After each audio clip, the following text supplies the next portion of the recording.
Court দ্বারা যাবজ্জীবন দেওয়া হয়েছে সঞ্জয় রায়কে। তারপর থেকে আমাদের বিরোধী দল অর্থাৎ তৃণমূল কংগ্রেস তারা নানা ধরনের ক্লেম করছে। অনেকে তৃণমূল কংগ্রেসের তরফ থেকে তারা বলছেন সিবিআই নাকি উপযুক্ত ব্যবস্থা নিতে পারেনি, তার জন্য নাকি অপরাধীর ফাঁসি হয়নি। আমি তাই আজকে আপনাদের সামনে যে পুলিশ অর্থাৎ পশ্চিমবঙ্গ পুলিশ, যার মাথায় স্বয়ং মমতা বন্দ্যোপাধ্যায় বসে আছে, সেই পুলিশ সম্পর্কে মহামান্য আদালত অর্থাৎ শিয়ালদা কোর্ট তার মহামান্য বিচারপতি কি বলেছেন তার জাজমেন্টে আমি আপনাদেরকে কয়েকটি জায়গা পড়ে শোনাতে চাই। ইট ওয়াজ হিজ এভিডেন্স দ্যাট, আমি সেই রায় থেকে পড়ছি, page number 150। It was his evidence that the date of the victim was declared at 12:45 p.m. and Tala PS has received the same around 2 p.m. তার পরের লাইনটা খুব গুরুত্বপূর্ণ। টু মাই আটার সারপ্রাইজ, বিচারপতি বলছেন, আমি অবাক হয়ে দেখলাম, টু মাই আটার surprise I have notice that the said witness ডিপোজড in the fashion that one UD case number was kept blank. Case number blank রেখে দেওয়া হয়েছিল, ফাঁকা রেখে দেওয়া হয়েছিল। In the concerned register of Tala PS, void number 861 dated ... পরিষ্কার এখানে বোঝা যাচ্ছে এই ধরনের অবজারভেশন দেখে। আরো আমি বলছি, কোর্টের অবজারভেশন বলছি, I am also surprise to note that, court বলছে, মহামান্য আদালত বলছে, মহামান্য বিচারপতি বলছে, সমস্ত স্টেটমেন্ট কিন্তু পুলিশ সম্পর্কে। পুলিশ মন্ত্রী মমতা বন্দ্যোপাধ্যায় যিনি বড় বড় কথা বলছেন এবং তার দলের লোকেরা বড় বড় কথা বলছে, এই দায়টা কার? এই যে বিচারপতি বলছেন, I am also surprise to note that the সেইজ process of seizure and starting of UD case was noted in the GD book, void GD number 576 dated 9/8/2024, and the said entry was done by PW matlab prosecution witness 24 after 11:30 p.m. on 9th August 2024. From his evidence, it also came out that another GD, void number GD number 542 dated 9th August 2024 was registered at Tala PS GDE book, which contained noting of receiving information regarding unnatural death of a doctor at RG Kar Hospital. দেখুন, এক একবার এক এক রকম ঘটনা এই ধরনের ঘটেছে এবং এই পুরো দায়টা হচ্ছে পুলিশ মন্ত্রী, পুলিশের ক্ষেত্রে পুলিশ এটা করেছে পরিষ্কার। It was his admission that GD number 452 dated same was in his own handwriting, and he had noted the same after coming back from the scene of crime, mentioning at the time 10 a.m. when he was not physically present at Tala PS. অর্থাৎ noting হচ্ছে জিডির, যিনি বলছেন আমি hand writing এ লিখেছি, অথচ সে সময় তাকে দেখা যাচ্ছে তিনি টালা থানাতেই নেই, বাইরে কোথাও আছে। এই ধরনের একের পর এক ঘটনা এই জাজমেন্টের মধ্যে লিপিবদ্ধ আছে। আমি আরো একটা পোর্শন পড়ছি। This evidence of one SI of police is an eye opener, চোখ খুলে দিয়েছে, that police stations are treating the cases in a very indifferent manner. Paschimbanga police সম্পর্কে বলছে, দায়টা কার? মুখ্যমন্ত্রী নেবেন না? তিনি পুলিশ মন্ত্রী না? তার লজ্জা লাগে না যে তার সম্পর্কে, তার পুলিশ সম্পর্কে কোর্ট, মহামান্য আদালত এই কথা বলছে? আমি আবার পড়ছি, this evidence of one SI of police is an eye opener that police stations are treating the case in very indifferent manner. মানে খুব সামান্যভাবে কেসটাকে নেওয়া হয়েছে, মানে কোনো গুরুত্বই নেই, এরকম একটা ব্যাপার। ইট অলসো শকিং, কোর্ট ইউজ করছে সারপ্রাইজ, শকিং, এবং তার সাথে এই ধরনের শব্দ একজন মহামান্য বিচারপতি ব্যবহার করছে পশ্চিমবঙ্গ পুলিশ সম্পর্কে, যার মাথার উপরে স্বয়ং মমতা বন্দ্যোপাধ্যায় বসে আছেন, দ্য মাইটি মমতা বন্দ্যোপাধ্যায় যেখানে বসে আছেন, সেই পুলিশ সম্পর্কে মহামান্য আদালত বলছে যে, কি বলছে সেখানে, যে it also shocking that the concern SI did not hesitate, সে কোনো সময় হেজিটেট ফিল করছে না, টু সে সাচ ইললিগাল অ্যাক্ট, এই ইললিগাল অ্যাক্ট করেছে কে বলছে? কোর্ট বলছে। কে করেছে? একজন এসআই করেছে, মমতা বন্দ্যোপাধ্যায়ের এসআই। এবং কোথায় দাঁড়িয়ে বলেছে? Standing in the witness box. কোর্টের সামনে দাঁড়িয়ে একজন এসআই যে ইনভেস্টিগেশনে জড়িত বা যে থানায় ছিল, তিনি তার জিডি লেখা নিয়ে এই ধরনের অনৈতিক কথা বলেছেন, সেটা তার কোনো হেজিটেশন ছিল না, তার মধ্যে বিন্দুমাত্র অনুশোচনা ছিল না। এটা মমতা বন্দ্যোপাধ্যায়ের পুলিশ সম্পর্কে মহামান্য আদালতের অবজারভেশন। এবং শুধু তাই নয়, এভিডেন্সের সাথে বারবার যে ছেলে খেলা হয়েছে সেটাও কোর্টের রায়ের বিভিন্ন জায়গায় হয়েছে। আমি কোর্টের রায় থেকে আপনাদেরকে পড়ে শোনালাম। এবং প্রত্যেকটা ছত্রে ছত্রে আদালত টালা থানার যে রোল, পুলিশ স্টেশনের যে রোল, সেই রোল এবং হসপিটাল অথরিটির রোল এবং নেগলিজেন্সি, এই সমস্ত বিষয়কে কিন্তু আদালত বারবার সামনে এনেছে। তাই আজকে যারা বলছে, সিবিআইয়ের কথা বলছে যারা, তাদের এই কোর্টের রায়টা আমি ভালো করে পড়তে বলবো, তৃণমূলের নেতাদেরকে ভালো করে পড়তে বলবো। মমতা বন্দ্যোপাধ্যায়ের যদি সৎ সাহস থাকে, যদি পুলিশ মন্ত্রী হিসেবে উনি দায়িত্ব নেওয়ার মতো ক্ষমতা ওনার থাকে, তাহলে বাংলার জনগণের সামনে এসে তার পুলিশের এই অপদার্থতার জন্য, অপকর্মের জন্য পুলিশ মন্ত্রী হিসেবে তিনি ক্ষমা চাইবেন। তার ক্ষমা চাওয়া উচিত, বাংলার মানুষের সামনে ক্ষমা চাওয়া উচিত, নির্যাতিতার মা বাবার কাছে ক্ষমা চাওয়া উচিত। কারণ তার পুলিশ এবং হসপিটাল যে রোল প্লে করেছে, যে নেগলিজেন্স করেছে, যে ধরনের ইললিগাল অ্যাক্ট করেছে, আমরা বলছি না, কোর্ট বলছে, সেই বিষয়ে মমতা বন্দ্যোপাধ্যায়ের গোটা বাংলার জনগণের সামনে ক্ষমা চাওয়া উচিত বলে আমার মনে হয়। সুকান্ত দা, এই যে কালকে রায়ের পর দেখা গেল যে ফাঁসি না দিয়ে আজীবন কারাবাস দেওয়া, রাজ্য সরকার এর বিরুদ্ধে আদালতে, উচ্চ আদালতে যাচ্ছে যে কেন ফাঁসি দেওয়া। দেখুন, রাজ্য সরকারের দুটো কারণ আছে। এক, এই যে এই বিষয়গুলো যদি সামনে চলে আসে, যে ছত্রগুলো আমি আপনাদের সামনে তুলে ধরলাম কোর্টের রায় থেকে, আমার কথা না, আমি প্রেস কনফারেন্সের জন্য লিখে নিয়ে আসিনি, কোর্টের প্রিন্ট আউট নিয়ে এসেছি কোর্টের রায়। এতে যেন নজর না যায়, সেই জন্য তাড়াতাড়ি, যত তাড়াতাড়ি যাওয়া সম্ভব উচ্চ আদালত অর্থাৎ হাইকোর্টে চলে গেল। শুধু তাই নয়, তার সাথে সাথে এই যে নেগলিজেন্স, এভিডেন্স মেটানো, এবং তার সাথে সঞ্জয় রায়ের বারবার বলা আমি এতে জড়িত নই, রাজীব কুমারের সাথে জড়িত, আমাকে ভয় দেখানো হয়েছে, যত তাড়াতাড়ি সম্ভব সঞ্জয় রায়কে ধনঞ্জয় করে ফেলা, অর্থাৎ সঞ্জয় রায়ের মুখটা যত তাড়াতাড়ি বন্ধ করানো যায়। কারণ মহামান্য আদালত বা উচ্চ আদালত বা সুপ্রিম কোর্ট যেহেতু অবজারভেশনে রেখেছে, সুপ্রিম কোর্ট যদি কোনো কারণে এই অর্ডার দিয়ে দেয় যে সিবিআই এই অ্যাঙ্গেলটাও ইনভেস্টিগেট করে দেখুক, তাহলে কিন্তু মমতা বন্দ্যোপাধ্যায় এবং তার সরকার বিপদে পড়বে। বিশেষ করে সঞ্জয় রায় যদি সন্দীপের নাম নিয়ে নেয়, ডক্টর সন্দীপ ঘোষের নাম নিয়ে নেয়, তাহলে কিন্তু কেঁচো খুঁড়তে কেউটে কেন, সেই বিষাক্ত সাপরাও বেরোবে, যেই সাপের কথা আমি বলেছিলাম।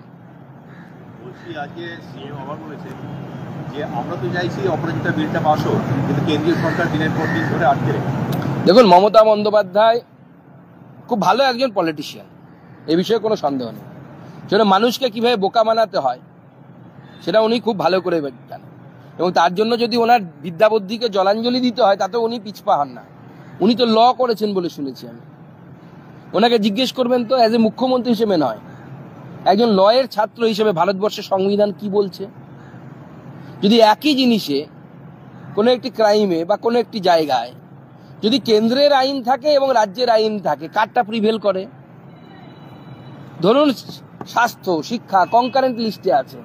আমি তো ল পড়িনি, রাজনীতি করতে করতে যতটা শিখেছি বা যতটা পড়তে পেরেছি তা দিয়ে বলছি, কনকারেন্ট লিস্টে যখন কোনো ম্যাটার থাকে বা এরকম কোনো বিষয় থাকে যেখানে রাজ্য এবং কেন্দ্র উভয়ে আইন তৈরি করেছে, সুপ্রিম কোর্টের স্ট্যান্ডিং ভার্ডিক্ট আছে, কারণ আমাদের সংবিধান বলছে the law made by the central government will prevail. সেটা কোনো কেন্দ্র সরকার ভারতবর্ষের, বর্তমানে আমরা আছি, ভবিষ্যতে যদি অন্য কেউ আসে, কোনো রাজ্য সরকারের আইনকে বৈধতা দিতে পারবে না, কারণ সংবিধান বিরুদ্ধ কাজ হবে। সংবিধানের শপথ নিয়ে মমতা বন্দ্যোপাধ্যায় সংবিধান বিরোধিতা করতে পারেন, আমরা তো পারি না, আমরা তো সংবিধানের শপথ নিয়ে আছি। মমতা বন্দ্যোপাধ্যায় আজকে বলছেন যে মাফিয়া রাজ কোনোভাবেই বরদাস্ত করা হবে না, কিন্তু 13টা বছর সময় লাগলো ওনার এই মাফিয়া রাজ। 13 বছর কেন, এখন মাফিয়া রাজ যদি উনি বন্ধ করে, পার্টিটা উঠে যাবে তো। পার্টিটাই তো মাফিয়াদের পার্টি, এক সে বারকার এক মাফিয়া।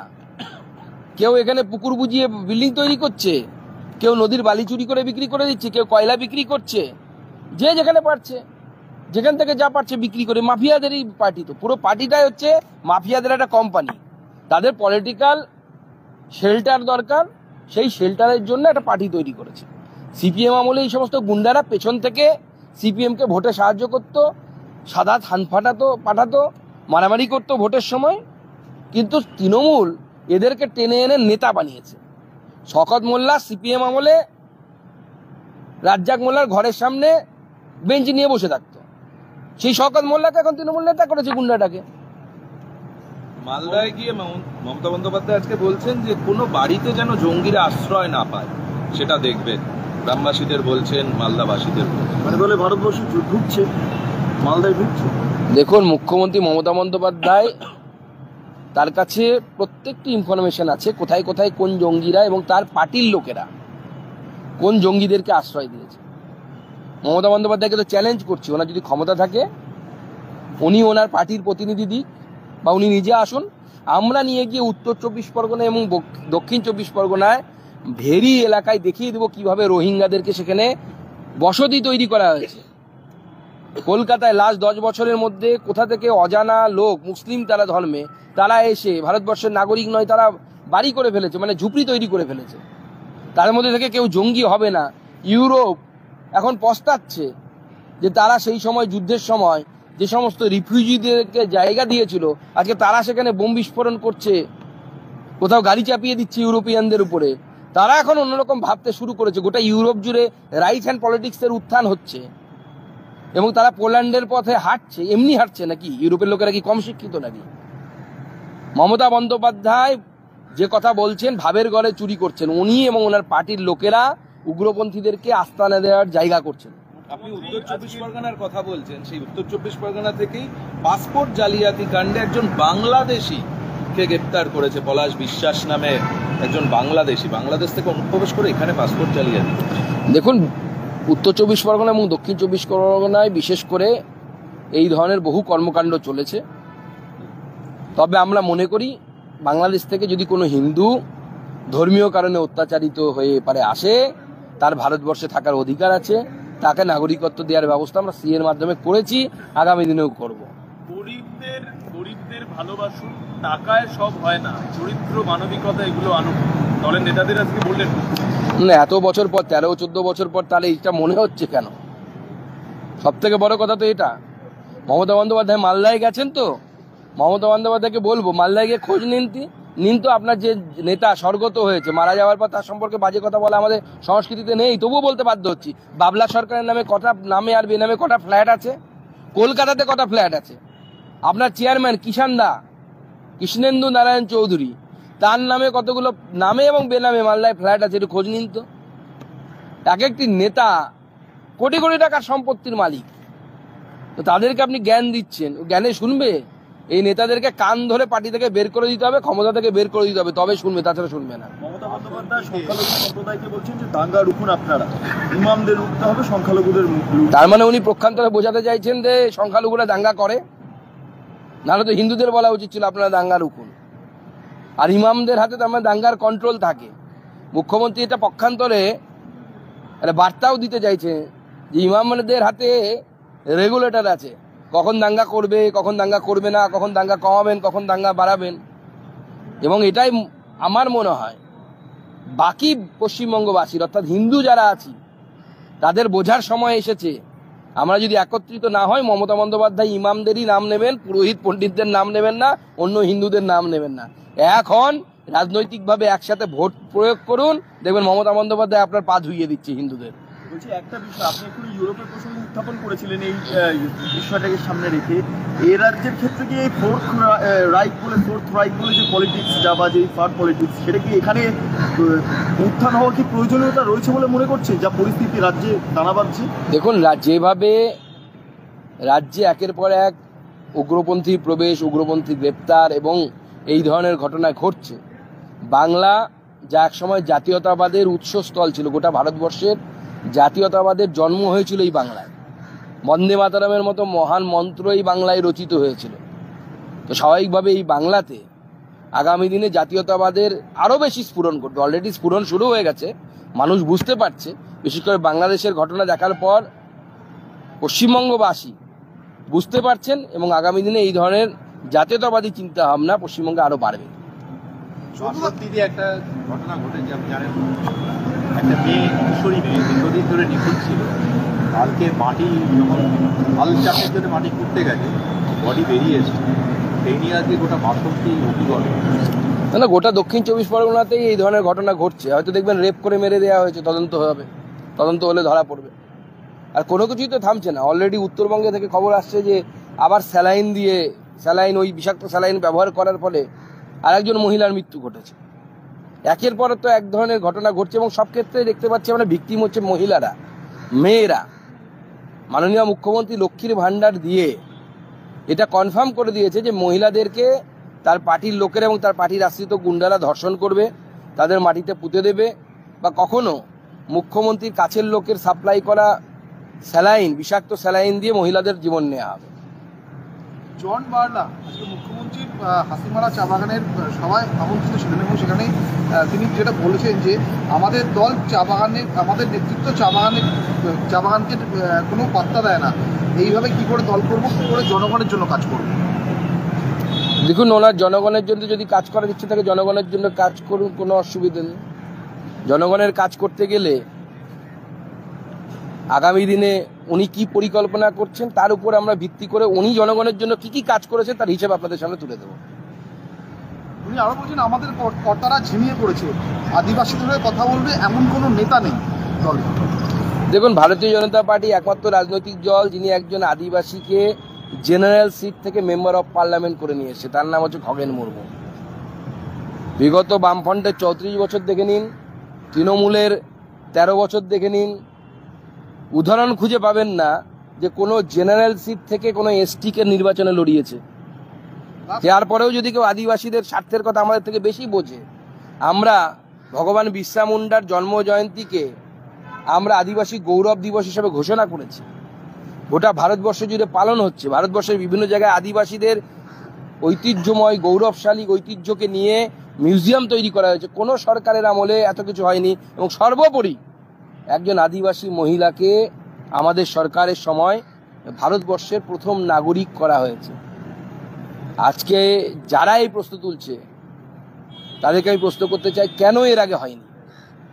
কেন এর আগে কোনো আদিবাসী মহিলা বা আদিবাসী কোনো সমাজ থেকে কেউ রাষ্ট্রপতির মতো গুরুত্বপূর্ণ পদে বসেননি? কেন কোনো জেনারেল সিট থেকে একজন আদিবাসীকে ভোটে দাঁড় করানো হয়নি? লাস্ট একটা যে জনবাল আরও বলেছেন, আমি যখন মন্ত্রী ছিলাম রেলের জমিতে 200 বেডের হাসপাতাল বানানোর ব্যবস্থা করেছিলাম, আমাদের দল ও নেতৃত্ব আটকে দিয়েছে। তাহলে কি করে মানুষের কাছে উত্তর দেবো? মানুষের জন্য এরকম কোনো ডকুমেন্টেশন আমি অন্ততপক্ষে দেখতে পাইনি। যদি কোনো কিছু স্যাংশন হয়ে থাকে কেউ আটকাতে পারে না। সরকার কোনো কিছু যদি স্যাংশন করে সেখানে কোনো কিছু আটকাতে পারে না, কারণ সরকার স্যাংশন করলে সেটা হবে। সরকার যদি স্যাংশন করে থাকে ভবিষ্যতে হবে। কবে নাগাদ মানে বুথ কমিটি, শক্তি বা মন্ডল বা জেলা, এগুলো কবে নাগাদ? আমরা সমস্ত কিছু ঠিক করেছি, এখন মিডিয়ার সামনে এটা বলার জায়গা নেই।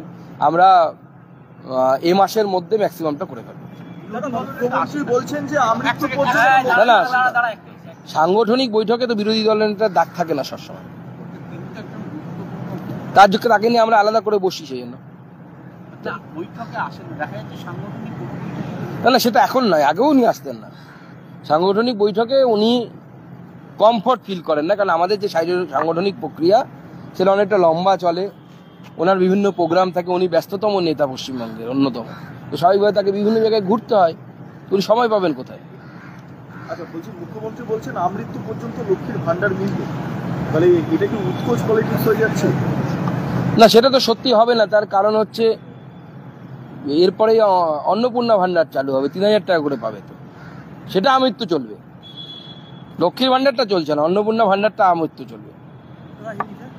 आजीवन कारावास क्या होता है ममता बनर्जी ने कहा? हमने तो फांसी की सजा मांगी, हमने भी लॉ किया है। देखिए, मैंने जब पहली प्रेस कॉन्फ्रेंस शुरू किया, शायद वीडियो आपके पास होगा, उसमें मैंने कोर्ट का ऑर्डर कोट करके दिखाया है एक एक करके कि यहाँ पे हर लाइन पे पेज नंबर 150, 150 कोर्ट ने, हमने नहीं, ममता बनर्जी की पुलिस को बिना डिटर्जेंट के धोया है। धोया सिर्फ नहीं, बिना डिटर्जेंट के धोया है। अगर ममता बनर्जी में थोड़ा भी 5% भी शर्म और हया नाम की कोई चीज होती तो अपना मुंह नहीं खोलते। ये जो धोया गया है यहाँ पे हर एक लाइन पे, एक जज बोल रहा है, I am surprise to note, जज बोल रहा है। और ऐसे बहुत सारे जगह पे it also shocking that police के बारे में बोल रहा है, दूसरे के बारे में नहीं। कौन है पुलिस का सिर पे बैठा हुआ?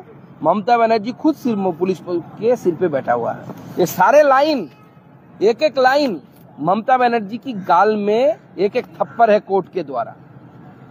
वो शर्म हया नाम की कोई चीज नहीं है उनमें, इसलिए वो मुंह खोल रही है। ये पढ़ने के बाद मैं बोल रहा हूँ, आप लॉ पढ़े हैं ना, तो एक बार पढ़िए जजमेंट को, अगर समझ में आता है तो। एक एक लाइन में, एक एक छत्र छत्र में ममता बनर्जी के गाल के ऊपर थप्पड़ मारा है कोर्ट ने। पश्चिम बंगाल सरकार अब संजय राय को लेकर हाईकोर्ट मूव कर रही है फांसी के लिए। बहुत जल्दबाजी है, क्योंकि वो चाहते हैं कि संजय राय, हम भी चाहते हैं कैपिटल पनिशमेंट हो, लेकिन जल्दबाजी ममता बनर्जी की इसलिए है क्योंकि कोर्ट के यहाँ पे जो वर्डिक्ट में जो आया है, पुलिस के बारे में जो कोर्ट ने बोला है, वो लोगों को सामने ना आए। दूसरा, जितना जल्दी है संजय राय को फांसी लटका दो कि संजय राय तृणमूल कांग्रेस के लोगों का नाम मुंह पे ना ला पाए। तो अगर वो नाम मुंह पे लाएंगे तो ममता बनर्जी के जो नजदीक वाले हैं, doctor Sandip Ghosh and company, Uttar Bengal lobby, ये सारा जनता के सामने आ जाएगा। पश्चिम बंगाल बीजेपी क्या